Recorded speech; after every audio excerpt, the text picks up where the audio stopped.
A surprise, to be sure, but a welcome one. Hi everyone, welcome back to Palpatine. So today I will be starting a new series called Theory Thursdays. Now you can obviously tell what the series is about from the title. But Thursdays won't be the only days I give out theory videos, but you can be 100% sure that you get a theory from me every Thursday. To start this series, I want to go over a huge plot hole in The Rise of Skywalker and try to patch it.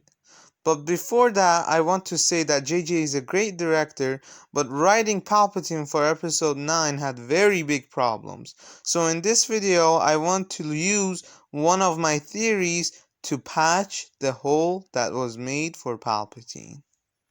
So as we all know, Palpatine is the mastermind who rose to power under the Jedi's nose and destroyed the Republic that was the prominent government in the galaxy for over 2,000 years. So now we have our big question about why did Palpatine announce coming back? Well, you might say, oh, it was leaked, so he just said, yeah, sure, let's just announce that I'm back. Well, what if I told you there was more to it?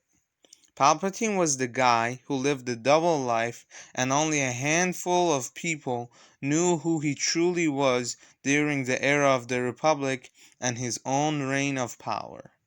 So how is it that he can't keep himself being alive a secret?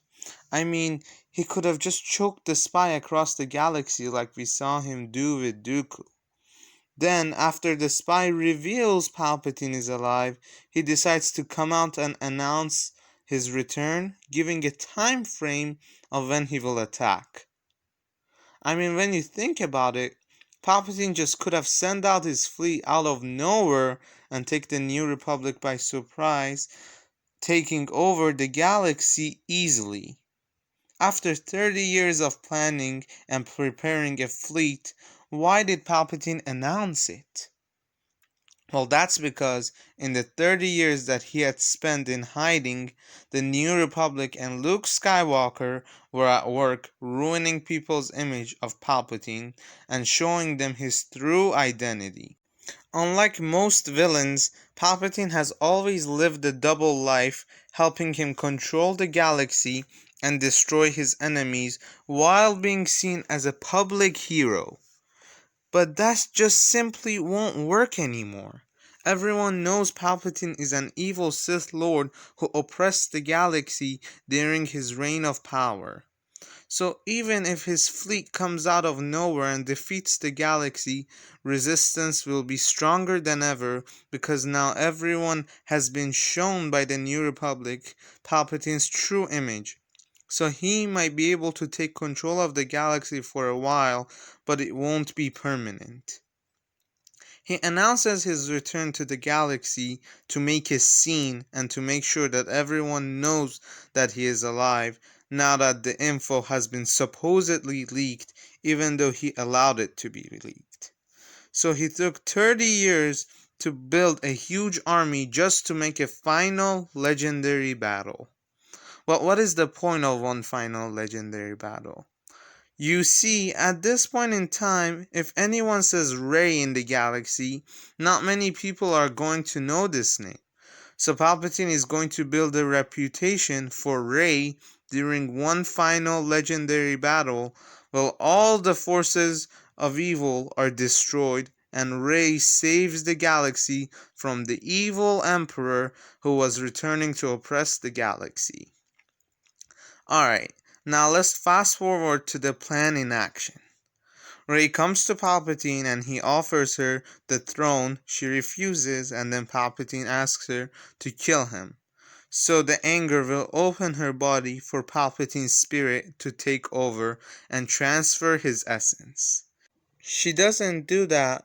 Ben Solo and Rey fight their way through the guards, but then here is the important part. In every Legends comic that we have seen Force drain, the one getting drained has immediately died. Now you might argue that they were both just so powerful in the Force that both Ben and Rey survived. But what if I told you that Palpatine let them live? If you look at it, there is no way Palpatine, arguably the most manipulative and strongest Sith Lord ever, let both of them survive for no reason. I mean, he left them powerful enough that Ben was able to climb out of a hole he was thrown in, and Rey was able to grab two lightsabers and deflect lightning back at Palpatine, even when Grandmaster Yoda failed. None of that seems correct when you put it together. So now I'll tell you how this was all happening from Palpatine's perspective. He sucked enough life out of both Rey and Ben to leave them functioning and allow his body to function. He throws Ben down the hole, so here is where it all comes down to the choice Rey makes. She's looking up and asking the Force to be with her while Palpatine is shooting down the ships. So here, Palpatine puts the voices of all the Jedi in her head, making her believe that she has to get up and fight back, which is why we don't see any Force ghosts there and only voices, just like how Palpatine put Vader's voice in Kylo's head. Now Rey, believing the two voices were real, gets up and grabs the lightsabers, and using her anger, she deflects Palpatine's lightning back at him.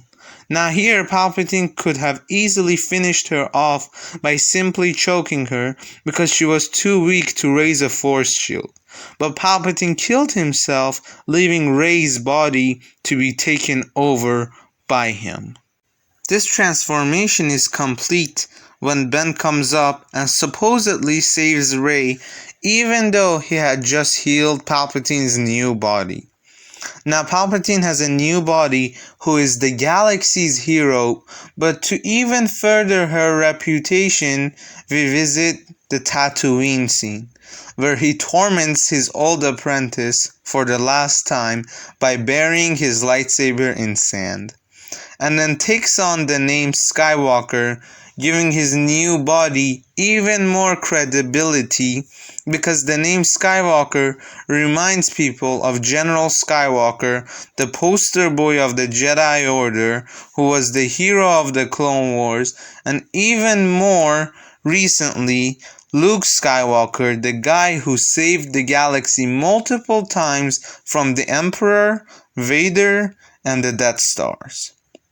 So now Rey Skywalker / Palpatine rises through the ranks of the New Republic, possibly becoming Chancellor, and Palpatine has reached his final goal of ruling the galaxy and completely destroying the Jedi. So now he has all the time in the galaxy to figure out the secret to eternal life like his master Plagueis had. Jesus, this, my friends, is what I call overthinking and patching bad writing. But I really loved this theory and enjoyed making it. Let me know your thoughts in the comment section below, and as always, my friends, thank you for watching. Like and subscribe if you enjoyed. Also, don't forget, the Force will be with you always.